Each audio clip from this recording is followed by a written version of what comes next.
न वहां कोई हमारी सीमा में घुस आया है, न ही कोई घुसा हुआ है।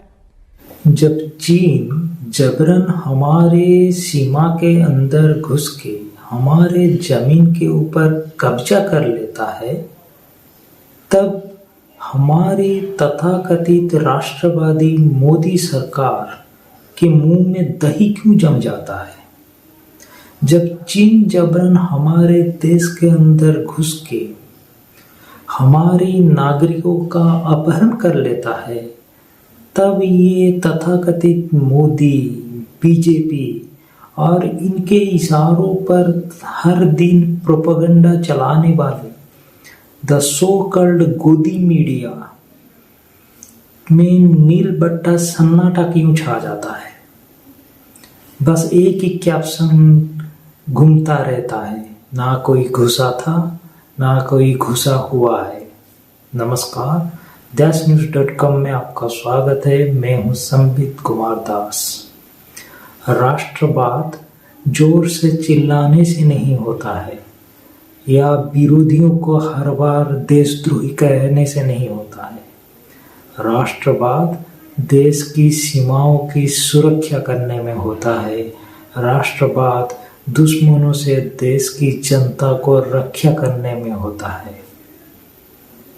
लेकिन लगता है अभी देश में उल्टी गंगा बह रही है।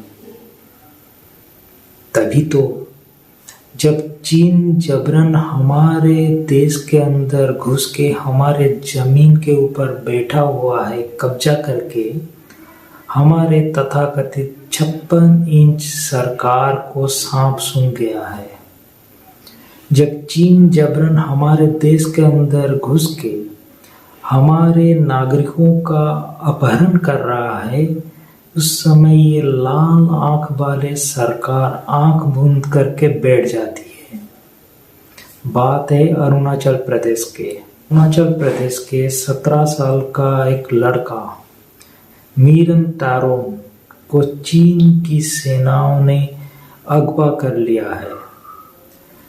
ना मोदी कुछ बोले, ना बीजेपी कुछ बोली, ना उनके इशारों पे हर दिन प्रोपेगेंडा चलाने वाले ये गोदी मीडिया कुछ बोले।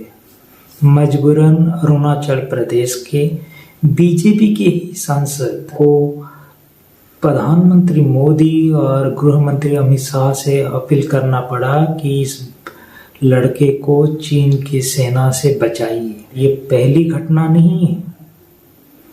चीन की हिमाकत इससे पहले भी हुई है। पिछले साल सितंबर में चीन ने ऐसी हिमाकत करके 5 जन को अगवा कर लिया था। कुछ दिन पहले अरुणाचल प्रदेश के 15 जगहों का नाम बदल के चाइनीज नाम रख दिया था। 15 जगहों का। उस समय सरकार कुछ नहीं बोली और उसकी हिमाकत बढ़ती गई और वो अरुणाचल प्रदेश से एक लड़के को अपहरण कर लिए। दिन पहले सैटेलाइट इमेज में दिखाया गया पेंगोंग झील के ऊपर चीन एक पुल बना रहा है, स्ट्रेटेजिक पुल, जो भारत के लिए खतरा है युद्ध के समय। लेकिन सरकार के मुंह से ऊं तक नहीं निकला। नील बट्टा सन्नाटा छाया हुआ है। यही ताहिर गांव बीजेपी के एमपी अरुणाचल प्रदेश से दिसंबर 2021 जब सुब्रमण्यम स्वामी ट्विटर पे एक ट्वीट करके लिखते हैं कि मैंने बीजेपी एमपी से चाइना के अतिक्रमण के बारे में बात की, तो फटाफट एमपी महोदय लिखते हैं कि नहीं, ऐसा कोई बात ही नहीं हुआ है सुब्रमण्यम स्वामी के साथ। ये दिसंबर 2021 की घटना है। ठीक एक महीना के बाद ये घटना घटती है और खुद वही सांसद महोदय प्रधानमंत्री से गुहार लगाते हैं, गृह मंत्री से गुहार लगाते हैं कि चीन की सेना हमारे देश के अंदर घुस के हमारे एक नौजवान का अपहरण कर लिया है। जब देश में प्रधानमंत्री चुप हैं, गृह मंत्री चुप हैं, ये तथाकथित राष्ट्रवादी बीजेपी चुप है और ये प्रोपेगेंडा चलाने वाले गोदी मीडिया चुप हैं, तो कांग्रेस के राहुल गांधी ने सरकार के ऊपर जोरदार हमला करके बोला है कि गणतंत्र दिवस से कुछ दिन पहले हमारे नागरिकों का अपहरण बर्दाश्त योग्य नहीं है। सरकार की बुज़दिल चुप्पी ये बात जताता है कि कोई फर्क नहीं पड़ता सरकार को। ये सरकार सिर्फ अपनी इमेज बचाने में लगी हुई है। अपनी इमेज बचाने के लिए गोदी मीडिया का इस्तेमाल करती है, देश में नफरत फैलाती है, सच को नकार के झूठ बोलती रहती है।